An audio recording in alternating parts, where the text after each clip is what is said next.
고객님, 사용이 정지된 카드라고 나오는데요. 그게 무슨 소리예요? 기계 고장 아니에요? 이혼 통보 후 내연녀와 화려한 해외 도피를 꿈꾸며 공항에 선 그 순간 남편의 모든 세계가 단 1초 만에 멈춰버립니다. 야! 네가 내 카드 막았어? 제정신이야? 저기, 누구신데 저한테 반말이시죠? 사연 시작 전에 구독과 좋아요를 눌러주시고 지금 이 영상을 보고 계신 지역을 댓글로 알려주시면 따뜻한 마음을 보내드리겠습니다. 서울 청담동의 한복판, 도심의 소음조차 감히 침범하지 못하는 고요하고 화려한 펜트하우스 연회장은 오늘따라 유난히 눈부신 빛을 내뿜고 있었습니다. 6월의 싱그러운 초여름 저녁이었지만 연회장 안은 계절을 앞서간 수천 송이의 하얀 백합과 작약으로 가득 차 마치 향기로운 숲에 들어온 듯한 착각마저 들게 했죠. 천장에는 수만 개의 크리스털이 박힌 샹들리에가 은하수처럼 빛나고 있었고 그 아래로는 고급스러운 실크 드레스와 맞춤 정장을 차려입은 하객들이 샴페인 잔을 든 채 우아한 담소를 나누고 있었습니다. 오늘 이 자리는 교육계에서 이름만 대면 누구나 알 법한 박순자 여사의 칠순 잔치였습니다. 평생을 자식 뒷바라지에 고생만 했다는 그녀를 위해 며느리 지안이 수개월 전부터 공을 들여 준비한 아주 특별한 무대였어요. 지안은 오늘 하루 종일 쉴 틈 없이 움직였습니다. 연회장 입구에서 하객들을 맞이하고 음식의 온도와 와인의 빈티지를 일일이 확인하며 시어머니의 기분을 살피느라 발바닥이 부르트도록 뛰어다녔죠. 지안은 현재 전국에 수십 개의 분점을 둔 대형 입시 학원의 총괄 원장으로 업계에서는 미다스의 손이라 불릴 만큼 유능한 경영자였습니다. 하지만 시어머니 박순자 앞에서는 그저 집안의 대소사를 챙겨야 하는 며느리일 뿐이었어요. 오늘 파티에 들어간 비용만 해도 웬만한 아파트 전셋값과 맞먹는 5천만 원이 훌쩍 넘었지만 지아는 그 돈이 아깝지 않았습니다. 사랑하는 남편 진우의 어머니이자 자신의 가족이라 믿었기 때문이었죠. 박순자는 하객들 사이에서 위세가 대단했습니다. 수억 원대를 호가하는 다이아몬드 목걸이를 만지작거리며 그녀는 연신 거만한 웃음을 터뜨렸습니다. 그러다 입구에서 하객을 맞이하던 지안을 발견하고는 눈썹을 치켜세웠습니다. 많은 사람들이 보는 앞에서 박순자는 지안의 옷차림을 훑어내리더니 혀를 끌차며 말했습니다. 예, 지안아. 너는 오늘 같은 날 센스가 그게 뭐니? 돈만 벌 줄 알았지. 어른 모시는 자리에서 입는 옷치고는 너무 천박하고 어두워 보인다. 내가 부끄러워서 고개를 못 들겠다니까. 지아는 당혹스러움에 얼굴이 화끈거렸지만 하객들 앞에서 시어머니의 체면을 위해 고개를 숙였습니다. 어머님 죄송해요. 다음부턴 더 신경 쓸게요. 지안이 조심스럽게 사과하며 박순자의 구두 끈이 살짝 풀린 것을 발견하고는 바닥에 무릎을 굽혀 직접 끈을 묶어주었습니다. 그 굴욕적인 광경을 보며 주변 사람들은 며느리가 참 지극정성이라며 수군거렸지만 박순자는 당연하다는 듯 지안의 등을 툭툭 치며 거드름을 피웠습니다. 잠시 후 남편 진우가 무대 위로 올라갔습니다. 그는 깔끔한 턱시도 차림에 인자한 미소를 지으며 마이크를 잡았습니다. 오늘 이 자리를 빛내주신 여러분께 감사드립니다. 제가 이 자리에 있기까지는 오직 어머니의 희생과 사랑이 있었기에 가능했습니다. 진우는 아내 지안에 대한 언급은 쏙 뺀 채 오직 자신의 효심만을 강조하는 연기를 펼쳤습니다. 하객들은 박수를 치며 진우를 칭찬했고 지안은 무대 아래에서 남편을 향해 진심 어린 미소를 보내고 있었죠. 그때였습니다. 지안의 손에 쥐어있던 핸드폰이 짧고 강하게 진동했습니다. 모르는 번호로 도착한 메시지에는 사진 한 장과 짧은 글귀가 적혀 있었습니다. 당신 남편의 진짜 취향. 지금 3층 VIP 서재로 가보시지 그래요? 사진 속에는 진우가 지안에게는 단 한 번도 보여준 적 없는 환한 미소를 지으며 젊은 여자의 허리를 감싸 안고 있는 모습이 담겨 있었습니다. 지안은 시간이 조금 지난 후 심장이 덜덜 떨리는 것을 느끼며 3층으로 향했습니다. 연회장의 소음이 멀어지고 정막이 흐르는 3층 복도를 지나 남편의 개인 서재 문을 열었죠. 방 안은 서늘한 공기가 감돌고 있었고 책상 위에는 남편이 쓰던 태블릿 PC가 켜진 채 놓여 있었습니다. 지안은 홀린 듯 그 앞으로 다가갔습니다. 화면에는 교육자료라고 이름 붙여진 비밀 폴더가 열려 있었는데 그 안의 내용은 교육과는 전혀 상관없는 추악한 기록들이었습니다. 지안이 밤낮으로 일하며 벌어들인 학원 수익금이 한소담이라는 이름의 젊은 실장 명의로 된 유령 회사로 매달 수천만 원씩 빠져나가고 있었던 것이죠. 더욱 기가 막힌 것은 사진첩이었습니다. 지난달 지안의 생일날 학부모 상담 때문에 늦는다던 남편은 소담과 명품관에서 1,500만 원짜리 가방을 결제하며 다정하게 입을 맞추고 있었습니다. 지안은 숨이 막혀 비명을 지를 뻔했지만 필사적으로 입을 막았습니다. 10년 동안 자신이 일군 제국이 남편과 내연녀의 놀이터가 되어 있었다는 사실에 온몸의 피가 거꾸로 솟는 기분이었죠. 그때였습니다. 서재 안쪽에 연결된 개인 화장실 쪽에서 낯익은 남자의 목소리와 간드러지는 여자의 웃음소리가 새어나왔습니다. 지안은 태블릿을 끄고 커튼 뒤로 몸을 숨겼습니다. 잠시 후 화장실 문이 열리며 남편 진우와 지안이 그토록 아꼈던 행정. 실장 소담이 어깨를 감싸 안은 채 걸어 나왔습니다. 자기야, 아까 무대 위에서 효자 노릇하는 거 보느라 웃음 참느라 혼났어. 이지안이 밑에서 쳐다보는데 자기는 연기가 늘었더라. 소담의 조롱 섞인 말에 진우는 비릿한 웃음을 터뜨렸습니다.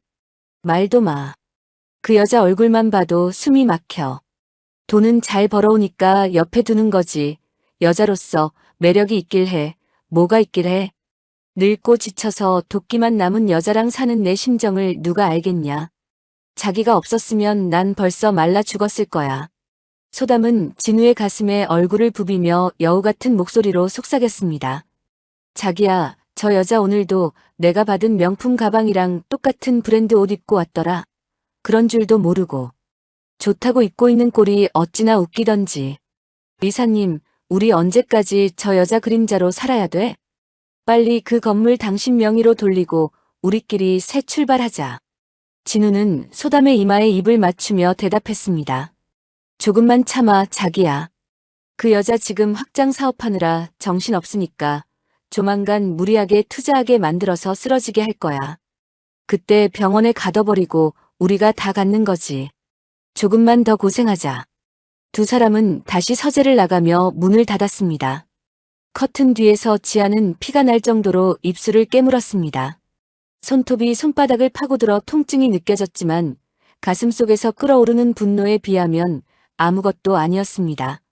남편은 지안을 단순한 파트너가 아니라 필요할 때 단물을 짜내고 버릴 소모품으로 여기고 있었던 것입니다. 게다가 자신을 병원에 가두고 경영권을 뺏겠다는 음모까지 꾸미고 있다니 지안은 이들의 가증스러운 민낯에 구역질이 났습니다. 지안은 바닥에 떨어진 크리스털 잔을 발견하고는 그것을 구두굽으로 짓밟아 깨뜨렸습니다.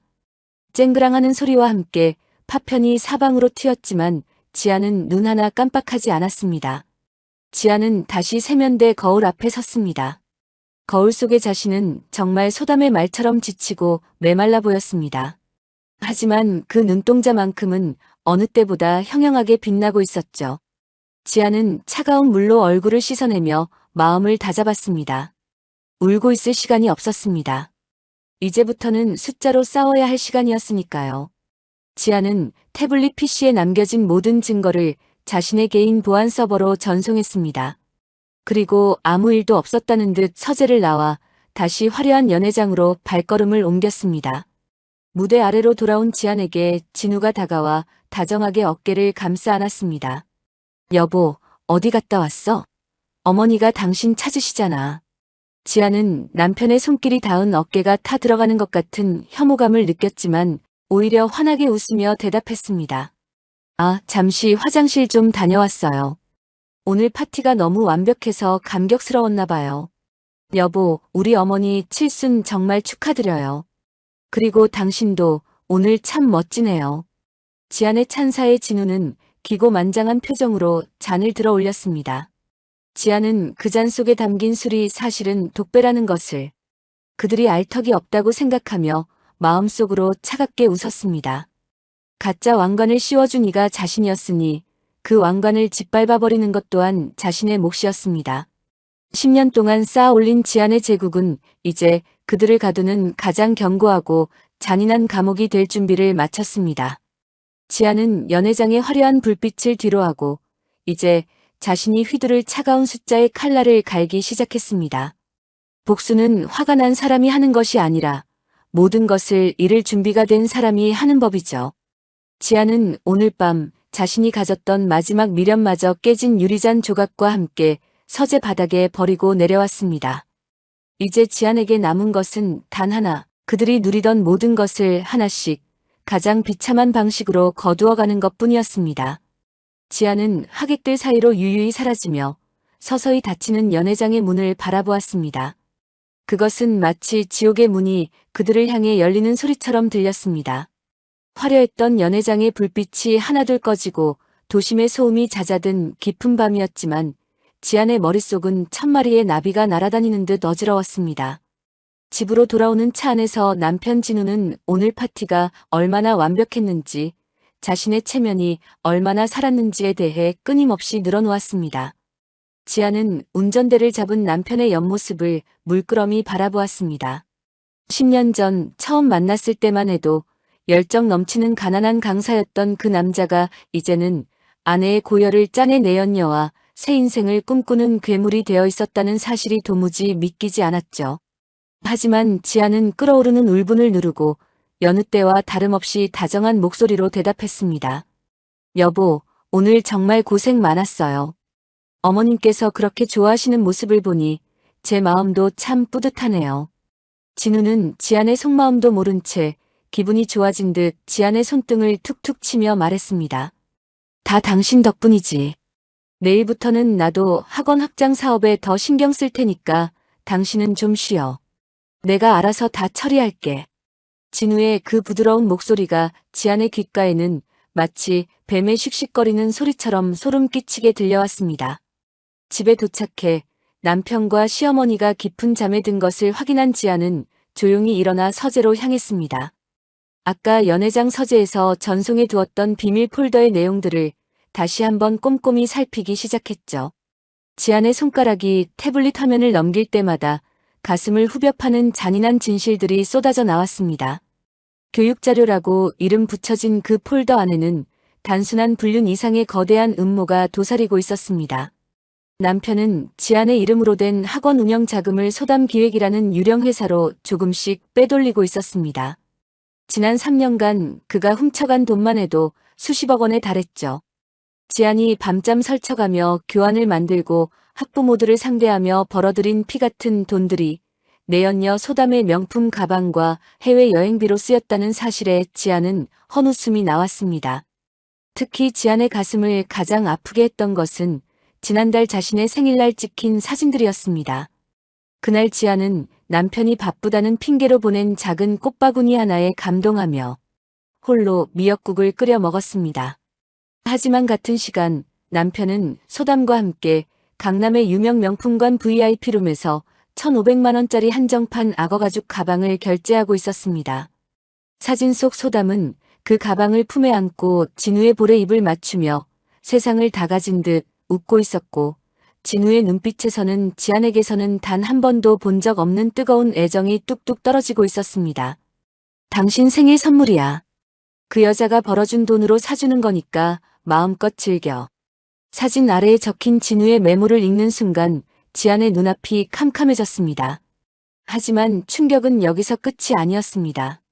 지안은 파일 깊숙한 곳에서 의료 진단서 및 동의서라는 제목의 문서를 발견했습니다. 그것은 지안을 과로로 인한 심신미약 상태로 몰아넣어 정신병원이나 장기 요양시설에 강제로 입원시키기 위한 치밀한 계획서였습니다. 진우의 친구인 정신과 의사에게 보낸 메일에는 조금만 더 있으면 아내가 쓰러질 정도로 몰아붙일 수 있다. 그때 서류 작업 좀 도와달라는 내용까지 적혀 있었죠. 지안은 온몸에 소름이 돋아 팔을 비벼야 했습니다. 자신을 죽음보다 더한 지옥으로 몰아넣으려 했던 사람이 바로 10년을 믿고 의지한 남편이었다니 인간에 대한 근본적인 회의감이 밀려왔습니다. 지안은 책상 위에 놓인 시어머니 박순자의 사진을 보았습니다. 늘 며느리를 무시하고 핍박하면서도 지안이 벌어다주는 돈으로 온갖 사치를 누리던 시어머니. 그녀 역시 아들의 이 모든 계획을 알고 있었던 것일까요? 지아는 사진 속 시어머니의 웃음이 마치 자신을 비웃는 것처럼 느껴졌습니다. 지아는 떨리는 손으로 변호사에게 전화를 걸었습니다. 변호사님, 저예요. 지안입니다.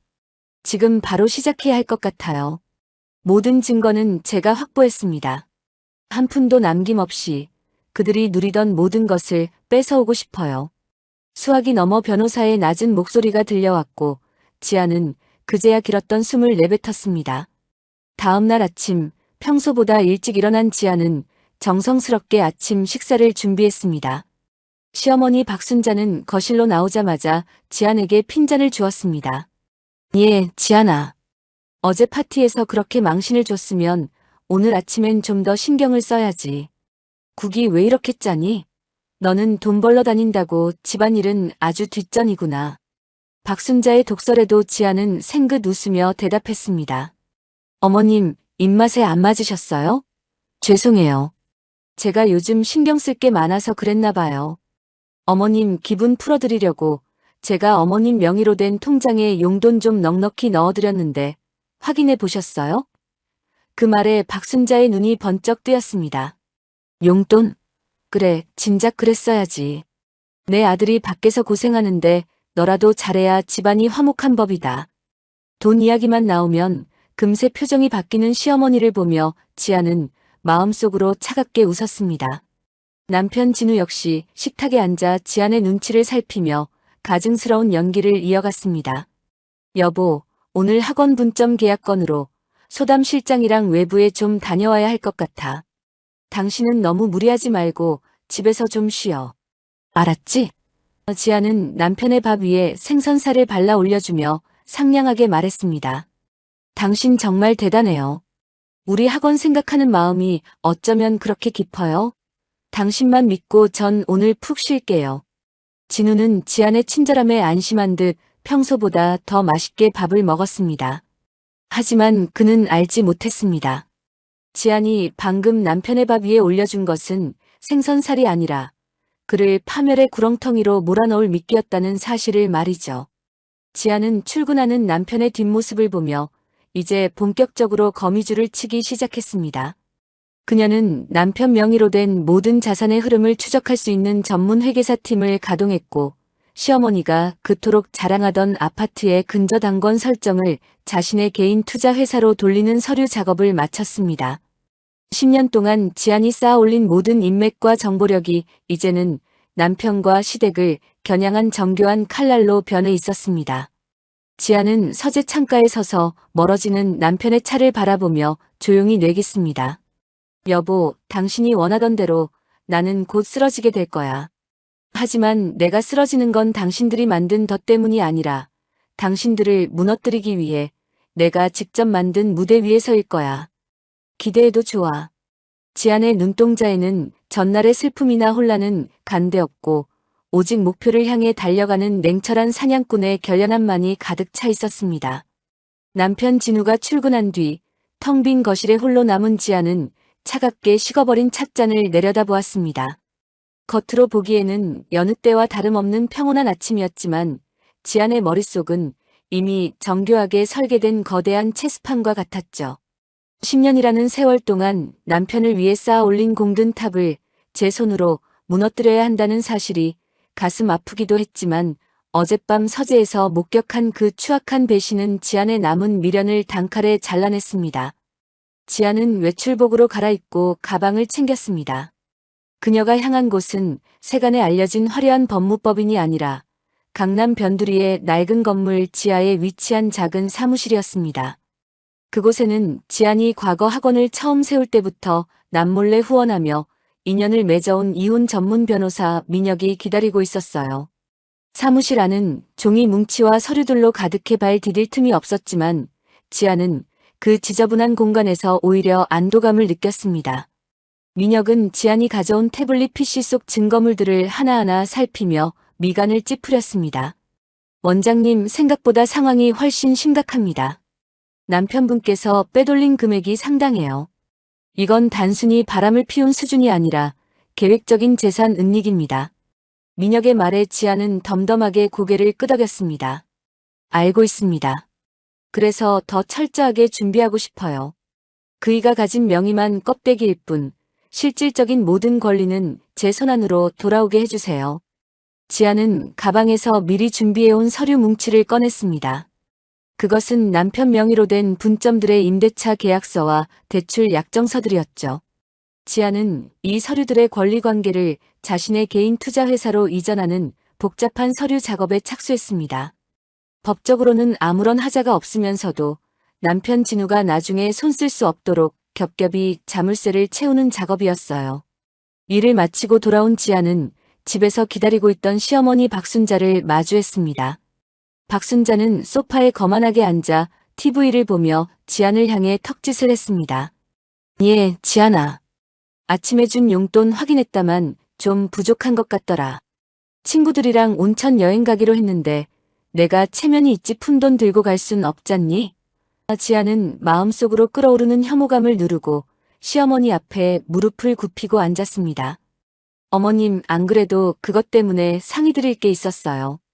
사실 제가 어머님 노후 생각해서 상가 건물을 하나 받은 게 있거든요. 상가라는 말에 박순자의 눈이 번쩍 뜨였습니다. 상가? 정말이냐? 지아는 미리 준비해둔 가짜 조감도와 서류를 펼쳐 보였습니다. 그럼요.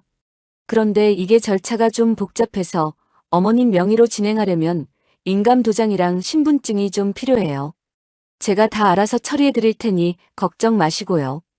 욕심에 눈이 먼 박순자는 지안의 의도를 전혀 의심하지 않았습니다. 역시 우리 며느리가 최고다. 진작 이랬어야지. 내 당장 가져다 줄게. 지아는 박순자가 방으로 들어가는 뒷모습을 보며 차가운 미소를 지었습니다. 시어머니의 그 탐욕이 결국 그녀를 길바닥으로 내몰 가장 강력한 무기가 될 것이었죠. 그날 오후 지아는 학원으로 출근해 행정실장 소담을 자신의 집무실로 불렀습니다. 소담은 지안의 눈을 피하며 평소처럼 싹싹하게 굴었습니다. 원장님 부르셨어요? 어제 파티가 너무 화려해서 다들 난리예요. 지아는 책상 위에 놓인 두툼한 서류철을 소담에게 밀어주었습니다. 소담 실장, 내가 이번에 새로 추진하는 대규모 가맹 사업 알지? 이 프로젝트의 자금 관리랑 계약 정권을 실장한테 맡기고 싶어. 내가 실장을 얼마나 믿는지 알지? 소담은 예상치 못한 제안에 눈을 크게 떴습니다. 네? 저한테 그런 큰일을요? 지아는 소담의 손을 다정하게 맞잡으며 말했습니다. 그럼 우리 실장 능력이면 충분해. 이번 일만 성공하면 내년에 독립해서 학원 하나 차릴 수 있게 내가 다 도와줄게. 소담은 지안에 덧친 줄도 모르고 연신 고개를 숙이며 기뻐했습니다. 사실 그 서류들은 법적 책임이 모두 실무자에게 돌아가도록 설계된 위험한 계약서들이었습니다. 소담이 욕심을 부려 자금을 건드리는 순간 그녀는 횡령범으로 몰릴 수밖에 없는 운명이었죠. 지아는 퇴근 후 서재에 앉아 남편 진우의 핸드폰에 미리 설치해둔 스파이 앱을 통해 두 사람의 대화를 실시간으로 확인했습니다. 진우와 소담은 지안이 내준 가짜 프로젝트를 두고 승전보를 울리고 있었습니다. 자기야, 이지안이 드디어 노망이 났나 봐. 나한테 정권을 다 줬어. 이제 이 돈 세탁해서 해외로 뺄 일만 남았어. 진우의 들뜬 목소리에 소담도 맞장구를 쳤습니다. 내 말이 그 여자 자기한테 죄책감이라도 느끼나 보지. 우리 이번에 발리 가서 아예 눌러 앉을까? 지아는 스피커를 통해 흘러나오는 두 사람의 웃음소리를 들으며 천천히 와인 잔을 돌렸습니다. 그들의 대화는 고스란히 녹음되어 지안의 보안 서버에 차곡차곡 쌓이고 있었죠. 지안은 어두운 거실에서 혼자 와인을 마시며 거대한 체스판의 마지막 말을 움직였습니다. 이제 모든 준비는 끝났습니다. 시어머니의 인감도장과 신분증은 이미 지안의 손안에 들어왔고 남편 진우는 잊지도 않은 사업에 눈이 멀어 자신의 목을 죄의 서류에 서명하고 있었으며 소담은 횡령이라는 늪으로 스스로 발을 들이밀고 있었죠. 지아는 문득 거울 속에 비친 자신의 모습을 보았습니다. 뺨에 남은 붉은 자국은 이제 희미해졌지만 그날의 수치심은 칼날이 되어 지안의 영혼을 더욱 단단하게 벼리고 있었습니다. 여보, 그리고 어머님. 당신들이 꿈꾸는 그 천국이 얼마나 높은 곳에서 떨어지게 될지 기대하세요. 떨어지는 순간의 공포가 당신들에게 줄 수 있는 가장 큰 선물이 될 테니까요. 지아는 와인 잔을 단숨에 비우고 자리를 털고 일어났습니다. 밖에는 어느새 여름 비가 쏟아지기 시작했습니다. 세차게 내리는 빗줄기가 세상의 모든 먼지를 씻어내듯 지안의 복수 또한 이 집안의 모든 오물들을 깨끗이 치워버릴 것이었습니다. 지안은 조용히 눈을 감으며 승리를 확신했습니다. 숫자는 절대 거짓말을 하지 않고 이미 모든 계산은 완벽하게 끝났기 때문입니다. 밤새 창문을 두드리던 여름 비가 그치고 난 아침은 평소보다 훨씬 더 눅눅하고 무거운 공기로 가득했습니다. 지아는 어두운 거실 소파에 앉아 창밖에 젖은 정원을 멍하니 바라보았습니다. 어젯밤 서재에서 들었던 그 잔인한 대화들이 빗소리와 섞여 귓가를 맴돌고 있었죠. 지아는 이미 마음을 단단히 굳혔지만 10년이라는 긴 세월을 함께한 사람의 본 모습을 마주한다는 것은 생각보다 훨씬 더 살을 애는 듯한 통증이었습니다. 잠시 후 안방 문이 열리며 남편 진우가 다소 상기된 표정으로 나왔습니다. 평소와 달리 그는 지안의 눈을 피하며 다짜고짜 안방에서 커다란 여행용 가방 2개를 끌고 나왔습니다. 지안은 아무런 표정 없이 남편의 거친 움직임을 지켜보았습니다. 가방을 거실 한복판에 툭 던져놓은 진우는 허리에 손을 얹고 한숨을 크게 내쉬었습니다. 지안은 나지막이 물었습니다. 여보, 그 짐들은 다 뭐예요? 어디 멀리 출장이라도 가나요? 진우는 지안의 차분한 목소리에 움찔하는 듯 하더니 이내 더 크고 날카로운 목소리로 쏘아붙였습니다. 아니, 나 이 집 나갈 거야. 당신이랑 더는 한 공간에서 숨도 못 쉬겠어. 당신 그 숨막히는 완벽주의, 그 지독한 경제적 통제. 나 이제 정말 진저리가 나. 사람이 사람답게 살아야지. 당신 옆에 있으면 난 그냥 돈 벌어다 주는 기계나 당신 아바타가 된 기분이야. 진우의 입에서 나온 말들은 가스라이팅의 전형이었습니다.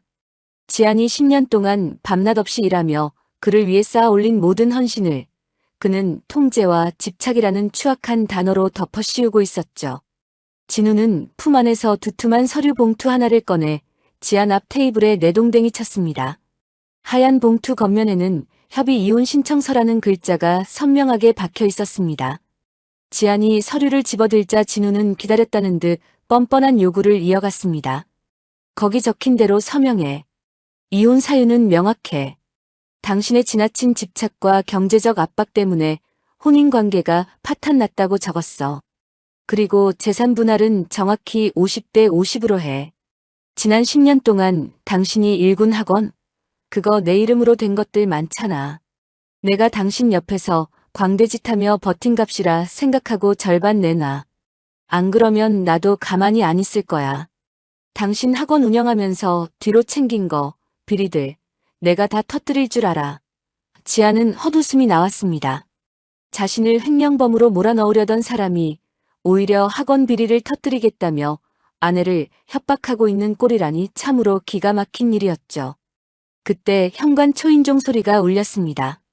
문이 열리고 들어온 사람은 다름 아닌 행정실장 소담이었습니다. 그녀는 이미 진우와 입을 맞춘 듯 화려한 옷차림에 당당한 걸음걸이로 거실까지 들어왔습니다. 소담은 지안의 앞에 서서 가증스러운 눈물을 훔치는 척하며 말했습니다. 원장님 죄송해요. 하지만 저희 정말 사랑해요. 원장님 밑에서 일하면서 이사님이 얼마나 괴로워하셨는지 저는 다 봤어요. 이제 그만 이사님 좀 놓아주세요. 저희 둘이 예쁘게 살 수 있게 축복해 주시면 안 될까요? 소담의 뻔뻔함은 상상을 초월했습니다. 내 연녀가 조강지처의 집까지 찾아와 사랑을 운운하며 축복을 구걸하는 광경이라니 지아는 이들의 도덕성이 어디까지 추락했는지 똑똑히 보았습니다. 지아는 테이블 위에 놓인 이혼 서류를 조용히 덮었습니다. 그리고 소담을 똑바로 바라보며 아주 차분하게 물었습니다. 소담 실장, 내 밑에서 일하며 훔쳐간 돈으로 살 집은 이미 구해놓은 거니? 사랑만으론 살 수 없을 텐데 둘이서 계획은 다 세웠나 봐. 지안의 뼈있는 한마디에 소담의 얼굴이 순간적으로 굳어졌습니다. 당황하며 말을 더듬는 소담의 옆에서 진우가 다시 광분하며 소리를 질렀습니다. 야, 이지안, 너 지금 말 다 했어? 훔치긴 누가 뭘 훔쳐. 그건 내가 정당하게 챙긴 내 몫이야. 당신은 평생 그 돈이나 세면서 혼자 늙어 죽어. 소담이는 당신이랑 달라. 나를 인간으로 대우해주고 내 예술적인 감각을 존중해주는 유일한 사람이야. 당신 같은 돈벌레랑은 차원이 다르다고. 진우의 폭언은 거실을 갈기갈기 찢어놓았습니다. 10년 세월이 무색하게 그는 지안을 돈벌레라 칭하며 자신의 배신을 합리화하기 바빴죠. 지안은 가슴 밑바닥에서 뜨거운 무언가가 끓어오르는 것을 느꼈지만 표정만큼은 얼음처럼 차가웠습니다. 그녀는 진우의 눈을 피하지 않고 마지막으로 물었습니다. 여보, 진우 씨. 정말 이 서류에 도장 찍으면 후회 안 하겠어요? 내가 준 마지막 기회라는 생각은 안 드나요? 진우는 코웃음을 치며 지안의 말을 잘랐습니다. 후회? 당신 얼굴 안 보고 사는 게 내 인생 최고의 축복인데 무슨 후회? 당장 도장 찍어. 안 그러면 내 변호사가 당신 학원 탈탈 털어서 감옥 가게 만들 테니까. 진우는 소담의 손을 꼭 잡고 가방을 챙겨 현관으로 향했습니다. 문을 열기 전 그는 마지막으로 지안을 돌아보며 비릿한 미소를 지었습니다. 아, 그리고 이 집. 내 명의인 거 알지? 다음 주까지 짐 빼. 우리 소담이랑 여기서 새로 시작할 거니까. 쾅 하고 닫히는 문소리와 함께 거실에는 다시 무거운 침묵이 내려앉았습니다. 지안은 그 자리에 가만히 서서 닫힌 문을 한참 동안 바라보았습니다. 10년의 정이 가루가 되어 흩어지는 소리가 들리는 듯 했죠. 하지만 지안의 눈동자에는 슬픔 대신 거대한 증오와 결연한 의지가 불꽃처럼 타오르고 있었습니다. 지안은 바닥에 떨어진 진우의 명함을 구두굽으로 지그시 밟았습니다. 그래, 당신들이 원하는 대로 해줄게. 대신 그 천국이 얼마나 순식간에 무너지는지 똑똑히 지켜봐. 지안은 이제 개인의 감정을 넘어 자신이 일군 모든 것을 지키기 위한 전쟁을 시작하기로 했습니다. 그녀는 휴대폰을 들어 변호사 민혁에게 메시지를 보냈습니다. 작전 개시하세요. 한 놈도 빠짐없이 처리합니다. 지안의 복수는 이제 돌이킬 수 없는 궤도에 진입했습니다. 사랑이 증오로 변하는 순간 그 에너지는 세상 어떤 무기보다 강력하다는 것을 지안은 자신의 온몸으로 증명할 준비를 마쳤습니다. 그녀는 거실 불을 끄고 어둠 속에 서서 자신을 배신한 이들이 꿈꾸는 가짜 행복의 마지막 조각들을 머릿속에서 하나씩 지워나갔습니다. 이제 남은 것은 숫자와 법, 그리고 피할 수 없는 파멸뿐이었습니다. 지안은 조용히 숨을 고르며 다가올 폭풍을 맞이할 준비를 마쳤습니다. 10년 전 아무것도 없던 시절부터 시작해 이 거대한 교육그룹을 일궈냈던 지안의 저력은 이제 자신을 배신한 자들을 처단하는 가장 강력한 칼날이 될 것이었습니다. 남편 진우와 내연녀 소담이 비릿한 비웃음을 남기고 떠난 뒤 거실에 홀로 남은 지안의 가슴에는 시커먼 멍이 든 것만 같았습니다. 텅 빈 집안에는 정적만이 감돌았지만 그 고요함은 오래가지 않았습니다. 현관문이 다시 거칠게 열리며 들어온 사람은 다름 아닌 시어머니 박순자였어요. 아들의 가출 소식을 전해 들었는지 박순자의 얼굴은 이미 불그락푸르락 달아올라 있었고 거실에 들어서자마자 소파에 놓인 비싼 화병을 바닥으로 내동댕이 쳤습니다. 쨍그랑하는 날카로운 소음과 함께 지안이 정성껏 가꾸던 백합들이 처참하게 짓밟혔습니다. 지안은 미동도 없이 그 광경을 지켜보았습니다. 박순자는 지안에게 삿대질을 하며 천박한 욕설을 쏟아내기 시작했습니다. 지안아, 너 정말 미쳤니? 도대체 애를 어떻게 볶아댔길래 우리 진우가 짐까지 싸서 나가게 만들어. 네가 독사같이 돈만 밝히고 기세가 등등하니까 멀쩡한 내 아들이 밖으로 도는 거 아니냐. 지안은 떨리는 숨을 몰아쉬며 나직하게 대답했습니다. 어머님, 진우 씨가 왜 나갔는지 정말 모르셔서 그러시는 거예요? 그이가 학원 돈 빼돌리고 다른 여자랑 살겠다고 나간 거라고요. 하지만 박순자에게 며느리의 말은 들리지 않았습니다. 오히려 눈을 부라리며 지안의 가슴을 팍팍 밀쳐댔죠. 어디서 시어머니 앞에서 눈을 똑바로 뜨고 대더니 시도 못 받는 밭 주제에 우리 아들 앞길 막지 마라. 네가 애라도 하나 낳았어 봐라. 진우가 밖으로 돌았겠니? 다 내 팔자가 사나워서 그런 거야. 박순자의 입에서 나온 시도 못 받는 밭이라는 말은 지안의 심장을 가장 날카로운 칼로 도려내는 것 같았습니다. 지난 10년 동안 난임으로 고생하며 홀로 눈물 흘릴 때 단 한 번도 따뜻한 위로 한마디 건네지 않았던 시어머니였죠. 박순자는 광기에 어린 듯 거실 가구들을 발로 차며 소리를 질렀습니다. 당장 이 집 문서 내놔. 네가 번 돈. 그게 다 우리 진우가 옆에서 뒷바라지해준 덕분이지. 네가 잘나서 번 줄 아니? 염치도 없는 년 같으니라고. 지안이 입술을 깨물며 버티자 박순자는 참을 수 없다는 듯 지안의 머리채를 휘어잡았습니다. 그리고는 지안의 뺨을 향해 매서운 손바닥을 휘둘렀습니다. 짝하는 소리가 거실에 울려 퍼졌습니다. 지안의 고개가 옆으로 거칠게 돌아갔고 순식간에 뺨이 타오르는 듯한 통증이 밀려왔습니다. 귀에서는 삐소리가 나며 정신이 아득해졌지만 박순자는 멈추지 않았습니다. 이게 어디서 말대답이야. 당장 무릎 꿇고 빌어. 우리 아들한테 빌어서 다시 데려다 놓으란 말이야. 지안은 터진 입가로 흘러나오는 비릿한 피를 손등으로 닦아냈습니다. 그리고는 천천히 고개를 들어 박순자를 바라보았습니다. 그런데 이상한 일이었죠. 지안의 눈에서는 눈물이 흐르는 대신 아주 기괴하고 서늘한 웃음이 터져 나오기 시작했습니다. 하하하.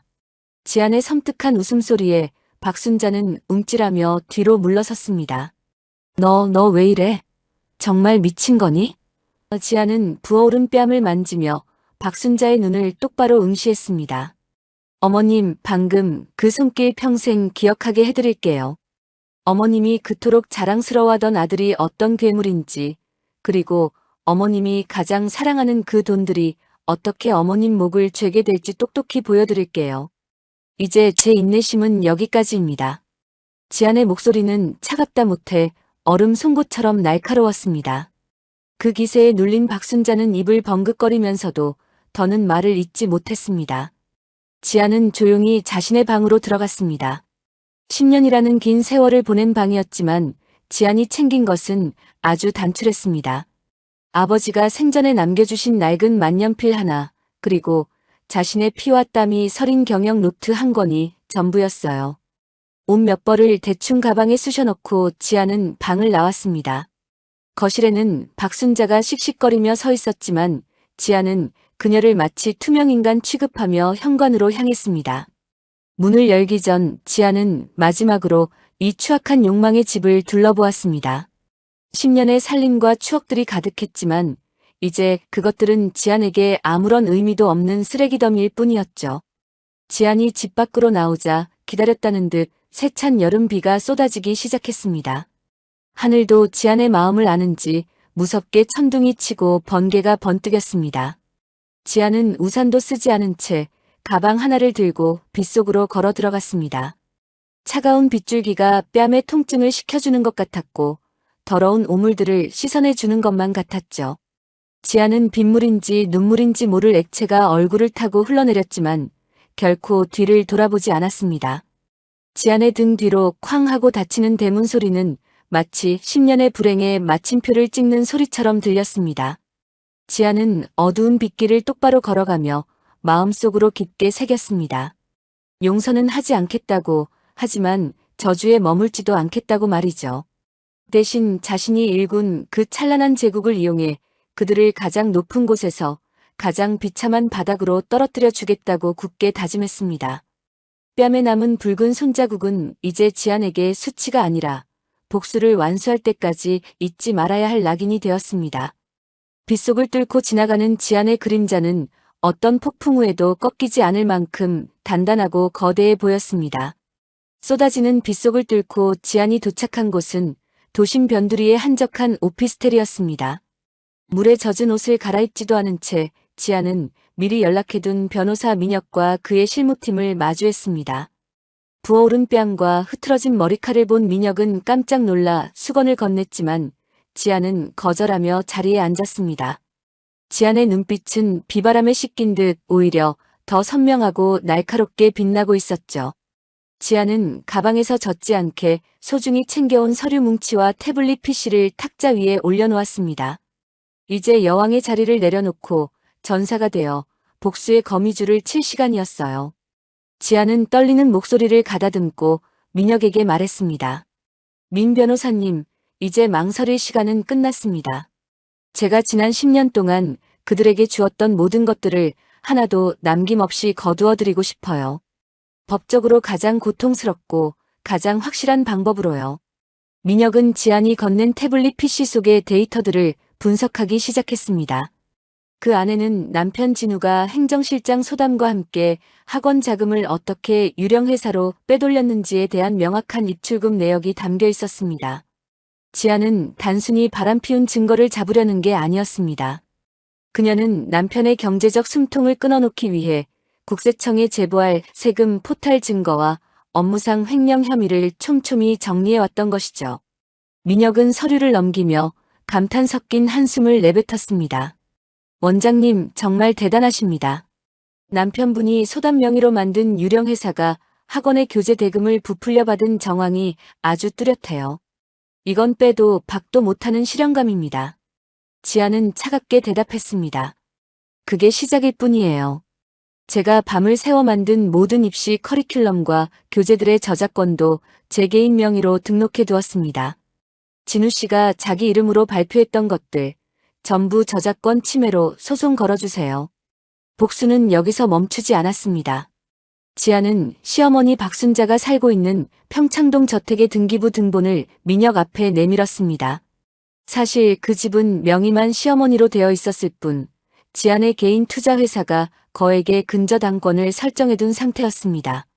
지안이 마음만 먹으면 언제든 경매를 넘겨 길바닥으로 내쫓을 수 있는 구조였죠. 지안은 시어머니에게 뺨을 맞았던 순간을 떠올리며 나직하게 덧붙였습니다. 어머님이 그토록 자랑하시던 그 집, 이제 제 손으로 가져올 겁니다. 그리고 진우 씨가 소담에게 사준 명품 가방과 외제차들도 모두 법인의 자금을 유용한 것이니 환수 소송을 진행해 주세요. 남의 돈으로 부린 사치가 얼마나 무거운 죄인지 알게 해줘야죠. 또한 지아는 소담을 향한 덫도 잊지 않았습니다. 지아는 소담이 관리하던 학원 가맹점 관리 계좌의 자금 흐름을 미리 막아두어 소담이 급한 불을 끄기 위해 고리의 사채를 쓸 수밖에 없는 상황을 만들었습니다. 소담은 지안이 자신을 믿고 정권을 줬다고 착각하며 신나게 돈을 빼돌리고 있었지만 사실 그 돈은 소담의 목을 쥘 올가미가 되어가고 있었죠. 민혁은 지안의 치밀함에 혀를 내둘렀습니다. 원장님, 이 정도면 그들은 도망갈 구멍이 전혀 없습니다. 사회적으로 매장당하는 건 물론이고 평생 빚더미에서 내려오지 못할 거예요. 지아는 창밖의 빗줄기를 보며 대답했습니다. 복수는 화가 난 사람이 하는 게 아니라고 했잖아요. 숫자를 아는 사람이 하는 거죠. 저는 10년 동안 숫자를 다루며 살아왔습니다. 그들이 제게 준 상처만큼, 아니 그보다 수만 배는 더 차가운 숫자의 공포를 느끼게 해줄 겁니다. 지아는 변호사 사무실을 나와 근처 작은 호텔에 방을 잡았습니다. 따뜻한 물로 샤워를 하고 부어오른 뺨에 연고를 바르자 비로소 참아왔던 피로가 몰려왔습니다. 하지만 지아는 침대에 눕지 않았습니다. 대신 책상 앞에 앉아 다음날 아침 언론사에 뿌릴 보도 자료를 검토했습니다. 교육계 스타 강사의 추악한 두 얼굴, 횡령과 불륜의 실체라는 제목의 기사는 진우가 그동안 쌓아온 명성을 단번에 무너뜨릴 치명적인 무기가 될 것이었죠. 지아는 만년필을 꽉 쥐었습니다. 여보, 그리고 어머님. 당신들이 누리던 그 가짜 천국은 이제 끝났어요. 내일 아침 해가 뜨면 당신들은 평생 경험해보지 못한 지옥의 맛을 보게 될 겁니다. 지아는 그렇게 밤을 지새우며 거미줄의 마지막 매듭을 지었습니다. 새벽녘 지아는 비로소 눈을 붙였습니다. 10년 만에 처음으로 남편의 코 고는 소리나 시어머니의 잔소리가 들리지 않는 평온한 잠자리였죠. 하지만 그것은 평화가 아니라 거대한 전쟁을 앞둔 전사의 마지막 휴식이었습니다. 지안의 꿈속에서는 깨진 크리스털 잔 조각들이 빛나고 있었고 그 파편 위로 배신자들이 피눈물을 흘리며 기어다니는 모습이 보였습니다. 지안은 잠결에도 입가에 서늘한 미소를 띄었습니다. 세상은 여전히 어둡고 비는 그치지 않았지만 지안의 마음속에는 이미 승리의 깃발이 높게 세워져 있었습니다. 이제 여왕은 자신의 왕관을 훔쳐간 도둑들을 처단하기 위해 어둠을 뚫고 빛의 세계로 나갈 준비를 마쳤습니다. 어둠이 걷히고 찾아온 아침은 눈이 시릴 만큼 맑고 투명했습니다. 하지만 지안에게 그 빛나는 태양은 승리의 서막이었고 평창동 저택에 남겨진 자들에게는 파멸로 향하는 마지막 축배의 시간이었습니다. 작은 호텔방에서 밤을 지새운 지안은 거울 속에 자신을 보며 차분하게 머리를 빗어 넘겼습니다.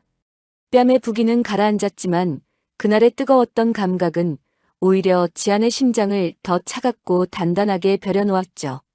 지안이 변호사와 함께 차근차근 법적 덫을 놓는 동안 아무것도 모르는 진우와 소담은 지안이 남겨두고 간 그 화려한 집에서 자신들만의 가짜 천국을 만끽하고 있었습니다.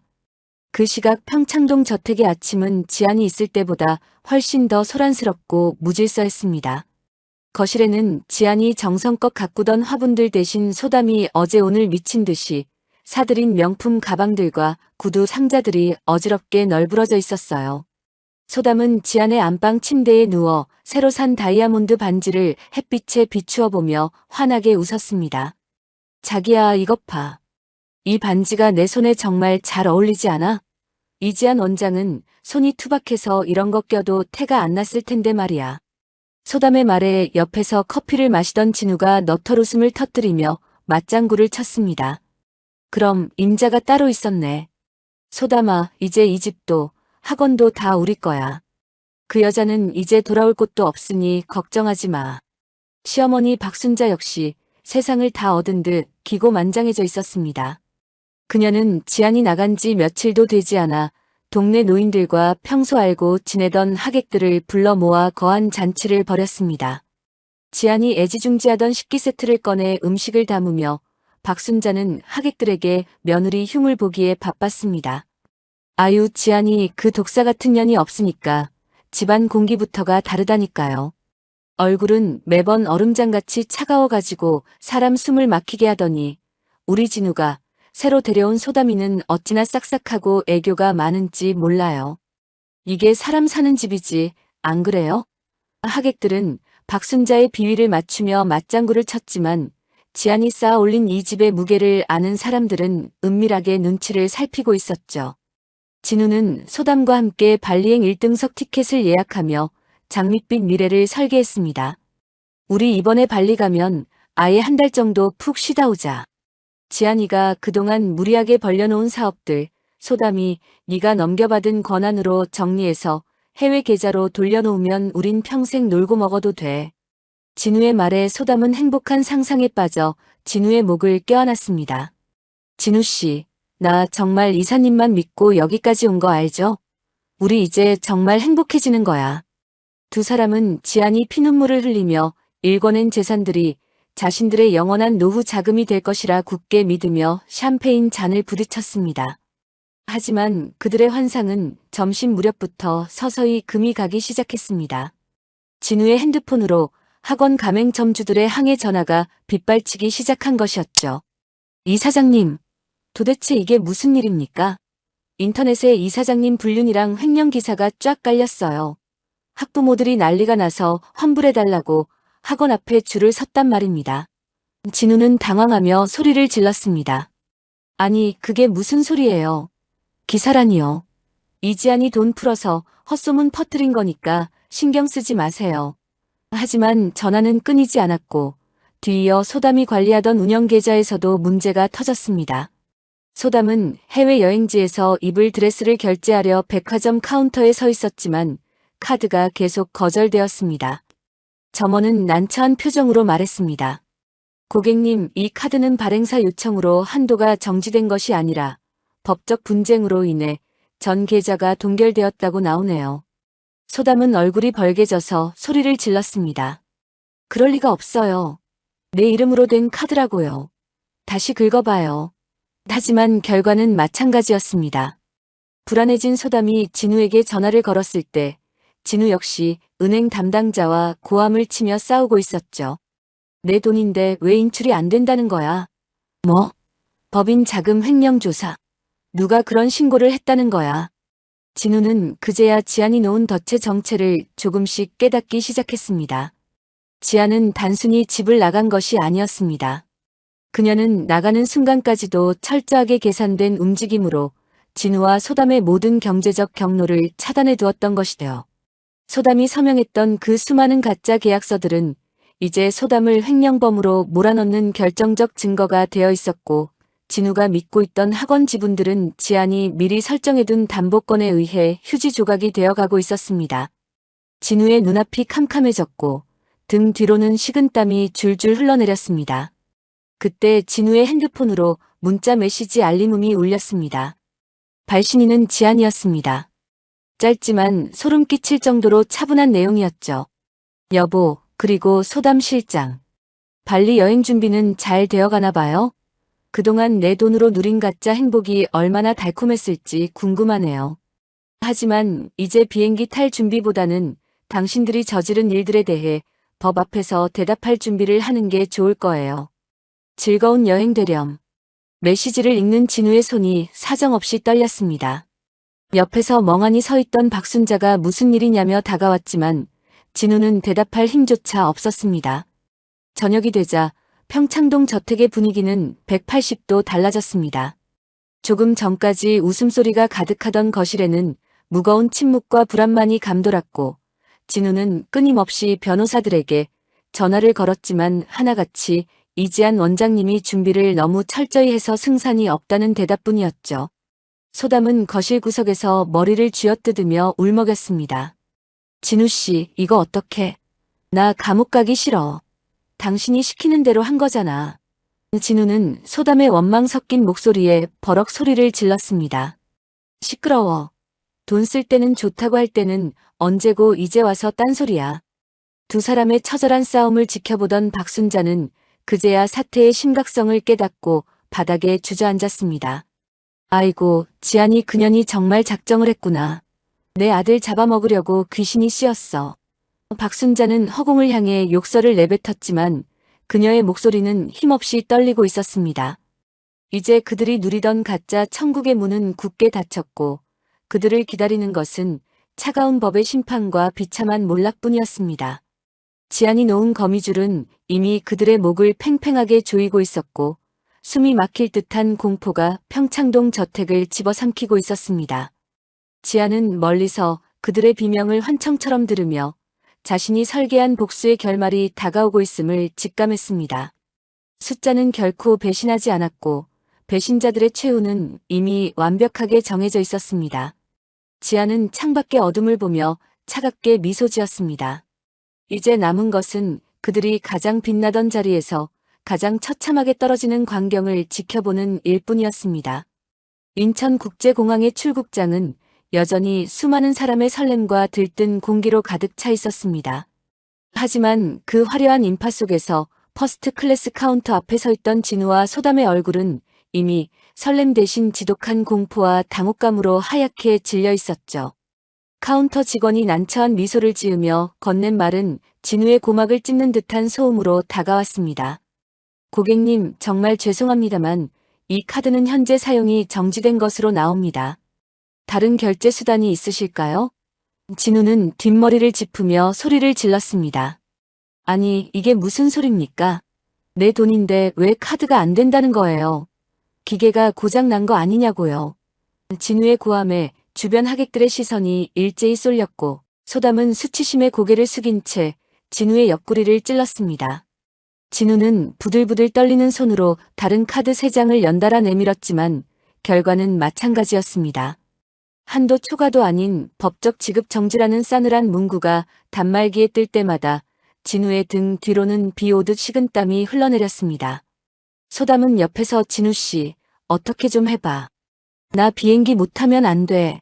라며 칭얼거렸지만 진우에게는 그 목소리조차 지옥의 비명처럼 들렸습니다. 공항의 그 눈부신 조명들이 마치 진우의 치부를 낱낱이 비추는 수사관의 전등처럼 느껴졌던 것이죠. 바로 그때였습니다. 출국장 저편에서 남색 정장을 차려입은 대여섯 명의 사내들이 빠른 걸음으로 진우를 향해 다가오기 시작했습니다. 사내들 중 가장 앞서던 중년 남자가 진우 앞에 서서 품 안에서 신분증을 꺼내 보였습니다. 강진우 씨 되십니까? 국세청 조사국과 서초경찰서에서 나왔습니다. 강진우 씨를 업무상 횡령 및 특정경제범죄 가중처벌 등에 관한 법률 위반 혐의로 체포합니다. 사내의 목소리는 낮고 단호했습니다. 공항의 그 넓은 공간이 순식간에 진공 상태가 된 듯 고요해졌고 진우는 다리에 힘이 풀려 카운터 모서리를 붙잡고 간신히 버텼습니다. 뭐라고요? 횡령이라니요. 내가 내 학원 돈 좀 쓴 게 무슨 죄라고. 진우가 발악하듯 소리쳤지만 조사관은 차가운 금속 수갑을 진우의 손목에 채우며 미란다 원칙을 고지하기 시작했습니다. 그 광경을 바로 옆에서 지켜보던 소담의 반응은 실로 놀라웠습니다. 1분 전까지만 해도 진우의 팔짱을 끼고 세상에서 가장 행복한 연인인 척 굴던 그녀는 수갑이 찰컥하고 채워지는 소리가 들리자마자 뒤로 3걸음 물러섰습니다. 조사관이 소담을 바라보며 한소담 씨도 참고인 조사가 필요하니 같이 가주셔야겠습니다라고 말하자 소담은 갑자기 얼굴색을 싹 바꾸며 소리를 질렀습니다. 나랑 무슨 상관이에요. 난 그냥 시키는 대로 일만 한 비서라고요. 저 남자가 돈 빼돌리는 건 난 하나도 몰랐어요. 내 명의로 된 계좌들도 다 저 남자가 강요해서 만든 거란 말이에요. 소담의 비겁한 외침에 진우는 넋이 나간 표정으로 그녀를 바라보았습니다. 소담아, 네가 어떻게 나한테 이래? 우리가 같이 세운 계획이잖아. 하지만 소담은 이미 진우를 벌레 보듯 하며 그의 시선을 피하기 바빴습니다. 아들의 배웅을 위해 공항까지 따라왔던 시어머니 박순자는 이 천지가 개벽할 광경을 목격하고는 비명을 지르며 달려들었습니다. 아이고, 이게 무슨 일이야. 내 아들이 무슨 죄를 지었다고 이래. 이 나쁜 놈들아, 당장 우리 아들 놔줘. 박순자는 조사관들의 옷자락을 붙잡고 늘어지며 발광을 했지만 건장한 사내들의 벽을 뚫을 수는 없었습니다. 어머니, 이거 나요. 지안이, 그년이 나를 엮은 거야. 그년이 나를 죽이려고 작정한 거라고요. 진우가 끌려가며 소리치자 박순자는 그제야 사태의 근원이 어디인지 깨달은 듯 공항 바닥에 주저앉아 통곡하기 시작했습니다. 지안아, 이 독한 년아. 네가 감히 내 아들을 감옥에 보내? 네가 그러고도 사람이야. 공항 대리석 바닥에 주저앉아 울부짖는 박순자와 비겁하게 자신의 안위만을 챙기며 도망치듯 끌려가는 소담, 그리고 수만 명의 인파 속에서 수치스럽게 수갑을 찬 채 연행되는 진우. 이 처참한 아수라장을 멀리서 지켜보는 한 여자가 있었습니다. 짙은 선글라스를 끼고 기둥 뒤에 서 있던 지아는 단 한마디의 말도 한 방울의 눈물도 흘리지 않았습니다. 선글라스 너머로 비친 그녀의 눈동자는 얼음처럼 차갑고 고요했죠. 지아는 바지 주머니에서 조용히 핸드폰을 꺼내 변호사 민혁에게 문자를 보냈습니다. 상황 종료되었습니다. 다음 단계 진행하세요. 진우는 경찰차에 올라타기 직전 인파 속에서 자신을 내려다보는 지안과 눈이 마주쳤습니다. 지안은 도망가지도 숨지도 않았습니다. 오히려 고개를 꼿꼿이 세우고 진우의 몰락을 똑똑히 지켜보고 있었죠. 진우는 그 순간 깨달았습니다. 자신이 10년 동안 무시하고 밟아왔던 아내가 사실은 자신을 파멸시킬 가장 무서운 심판자였다는 사실을요. 지아는 멀어지는 경찰차를 보며 아주 작게 입술을 움직였습니다. 잘 가요, 여보. 당신이 그토록 원하던 자유, 차가운 감방에서 마음껏 누리길 바라요. 지안의 목소리는 공항의 소음 속에 묻혔지만 그녀의 단호한 미소는 그 어떤 외침보다 강렬했습니다. 지안은 소란스러운 출국장을 빠져나와 공항 주차장으로 향했습니다. 주차장 한 구석에 세워둔 자신의 차에 올라탄 지안은 비로소 깊은 숨을 내뱉었습니다. 10년의 체증이 내려가는 듯한 시원함과 함께 한편으로는 가슴 한 구석이 텅 빈 듯한 허전함이 밀려왔지만 그녀는 멈추지 않았습니다. 이제 복수의 절반이 끝났을 뿐이었습니다. 아직 시어머니가 머물고 있는 평창동 저택과 그들이 숨겨둔 나머지 재산들을 환수하는 공적인 절차가 남아있었죠. 지아는 시동을 걸고 핸들을 꽉 쥐었습니다. 이제 시작이야. 당신들이 흘린 눈물만큼, 아니 그보다 수만 배는 더 처절하게 바닥을 기게 해줄게. 지안의 차는 공항을 빠져나와 붉게 물드는 노을 속으로 사라졌습니다. 화려했던 10년의 가짜 연극은 이렇게 공항에서의 수치스러운 체포극으로 막을 내렸고 이제 배신자들에게 남은 것은 길고 어두운 겨울뿐이었습니다. 지안은 다시 한번 거울 속에 자신을 보며 마음을 다잡았습니다. 숫자는 거짓말을 하지 않았고 그녀의 정의는 이제 막 첫 번째 마침표를 찍었을 뿐입니다. 공항에서 아들이 수갑을 찬 채 끌려가는 광경을 목격한 시어머니 박순자는 혼이 나간 사람처럼 택시를 타고 평창동 저택으로 돌아왔습니다. 아들이 절규하며 연행되던 모습이 자꾸만 눈앞에 어른거려 숨을 쉬기가 힘들었죠. 이건 꿈이야 말도 안 되는 꿈이라고. 박순자는 떨리는 손으로 대문을 열었습니다. 하지만 그녀를 기다리고 있는 것은 아들의 부재만이 아니었습니다. 저택 마당에는 커다란 검은색 승용차 석 대가 위압적으로 서 있었고 정장 차림의 낯선 남자들이 바쁘게 집안을 드나들고 있었습니다. 박순자는 신발도 벗지 못한 채 거실로 뛰어들어가며 소리를 질렀습니다. 누구신데 남의 집에서 이 난리예요. 당장 안 나가요? 여기 우리 아들 집이야. 하지만 남자들의 반응은 차가웠습니다. 그들은 법원에서 나온 집행관들과 지안이 선임한 자산관리팀이었어요. 거실로 들어선 박순자는 경악을 금치 못했습니다. 자신이 그토록 아끼던 이태리제 대리석 식탁과 수천만 원을 호가하던 안마의자, 그리고 지난 칠순 잔치 때 자랑했던 비싼 도자기마다 붉은색 압류 딱지가 덕지덕지 붙어 있었던 것입니다. 집행관 한 명이 박순자에게 서류를 내밀며 무미건조하게 말했습니다. 박순자 씨, 이 집은 현재 강진우 씨의 횡령 자금 환수 및 채무 불이행으로 인해 법원 경매 절차가 시작되었습니다. 담보권자인 JI 투자자문에서 이미 인도 명령을 받았으니 오늘 중으로 개인 짐을 챙겨서 비워주셔야 합니다. 박순자는 그 자리에 주저앉아 바닥을 치며 통곡했습니다. 이게 무슨 말도 안 되는 소리야. 이 집이 어떤 집인데, 우리 아들이 어떻게 세운 집인데, 이지안, 그년이 시킨 거지. 그년 어디 있어? 하지만 진실은 잔인했습니다. 지안은 이미 수년 전부터 시어머니 명의로 된 이 집을 담보로 거액을 대출받게 유도했고 그 채권을 자신의 차명회사가 사들이는 방식으로 완벽하게 덫을 놓아두었던 것이죠. 박순자가 권력의 상징처럼 휘두르던 이 집은 사실 처음부터 끝까지 지안의 손바닥 위에 올려진 모형에 불과했습니다.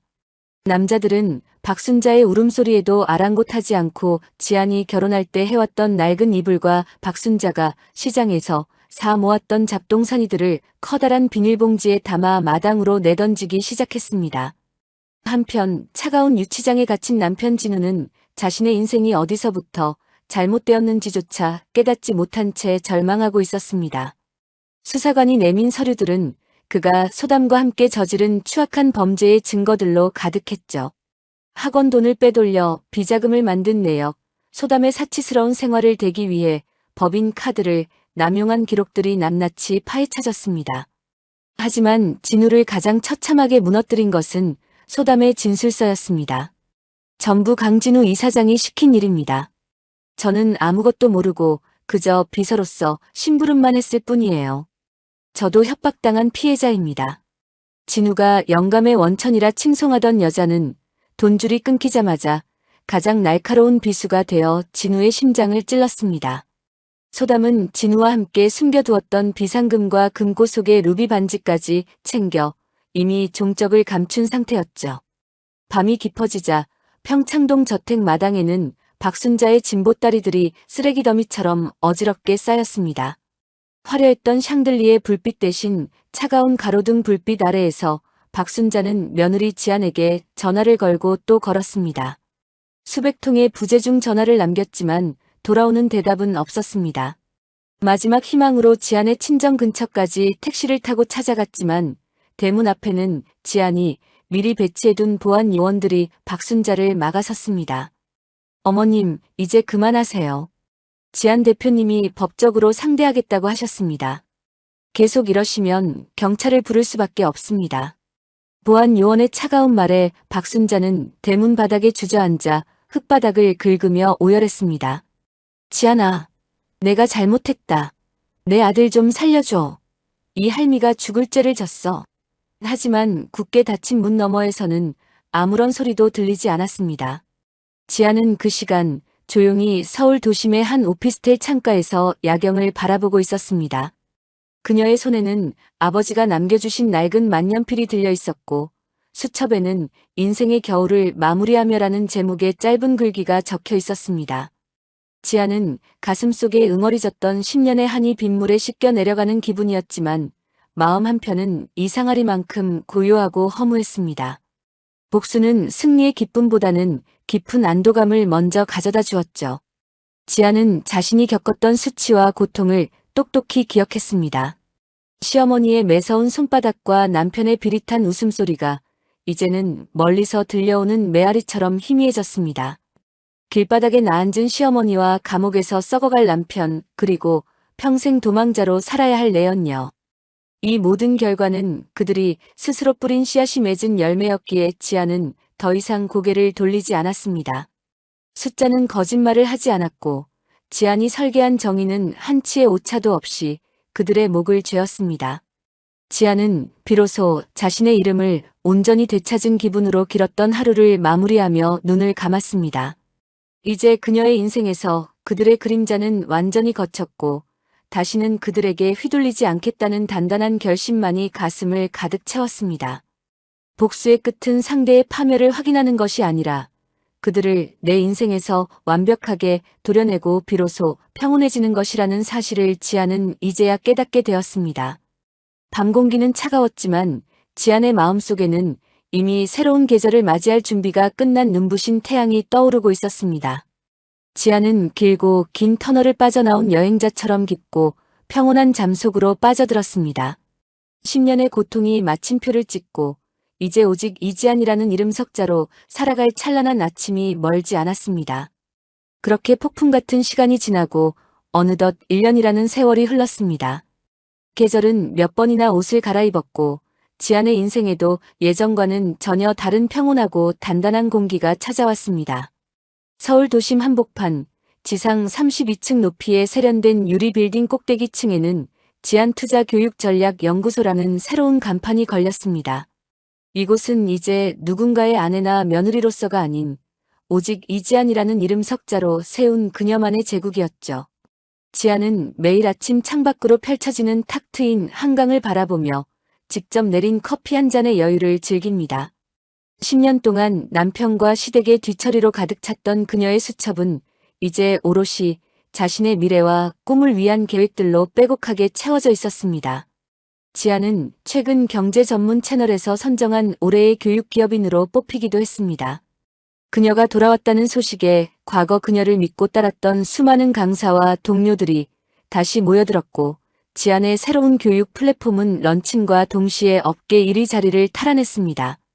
인터뷰를 마친 지안은 화려한 조명 아래서 카메라를 똑바로 응시하며 말했습니다.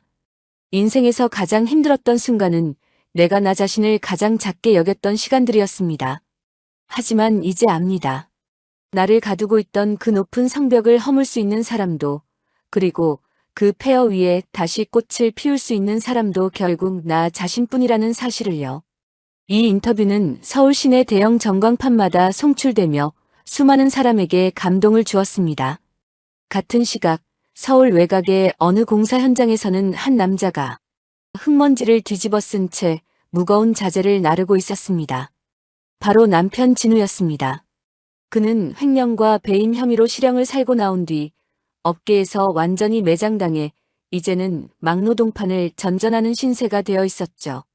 점심시간 컨테이너 휴게실에서 동료가 보고 있던 핸드폰 뉴스 속에는 환하게 웃고 있는 지안의 얼굴이 보였습니다. 진우는 수저를 든 채 멍하니 그 화면을 바라보았습니다. 옆에 있던 동료가 한마디 거들었죠. 이 사람 대단하네. 남편한테 배신당하고도 이렇게 다시 일어선 거 보면 독하긴 독해. 그 남편이라는 놈은 지금 어디서 뭘 하고 있을까? 참 복을 발로 찼지. 진우는 목이 메어 밥을 넘기지 못했습니다. 자신이 그토록 무시하고 짓밟았던 아내가 저 높은 곳에서 빛나고 있을 때 자신은 차가운 흙바닥에서 하루를 버티고 있다는 사실이 뼈아프게 다가왔습니다. 하지만 이제 후회해도 소용없었습니다. 그가 버린 것은 단순한 아내가 아니라 자신의 인생을 지탱해주던 유일한 빛이었으니까요. 시어머니 박순자의 처지 또한 비참하기 이를 데 없었습니다. 그녀는 뇌졸중 후유증으로 왼쪽 손을 잘 쓰지 못하게 되어 서울 변두리의 작은 요양원 한 구석에서 하루하루를 보내고 있었습니다. 평창동 저택에서 호령하던 기세는 온데간데 없고 이제는 식사 시간마다 간병인의 눈치를 보며 밥을 얻어먹는 처지가 되었죠. 가끔 정신이 맑아질 때면 박순자는 창밖을 보며 혼잣말을 중얼거렸습니다. 지안아, 국이 좀 싱겁다. 소금 좀 가져오너라.